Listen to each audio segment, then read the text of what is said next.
Next sample space అంటే ఏంటి? మనం ఒక ఎక్స్‌పెరిమెంట్ కండక్ట్ చేసినప్పుడు వచ్చేటువంటి టోటల్ అవుట్‌కమ్స్ అన్నిటిని ఒక సెట్‌లో రాసామనుకోండి. ఆ సెట్‌ని శాంపుల్ స్పేస్ అని చెప్తామండి. ఓకే. ఇప్పుడు ఎగ్జాంపుల్‌కి ఇక్కడ చూడండి. డెఫినిషన్ కూడా అదే. Set of all possible outcomes. సరే. ఎగ్జాంపుల్ చూడండి. The possible outcomes when we roll a die. ఇప్పుడు డై రోల్ చేస్తే మనం ఆల్రెడీ ఇందాక చెప్పుకున్నాం. ఎన్ని అవుట్‌కమ్స్ ఏదేది రావచ్చు?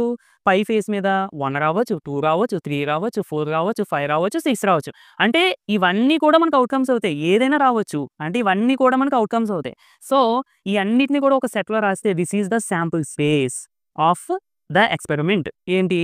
Rolling a die. Okay. Next event అంటే ఏంటి?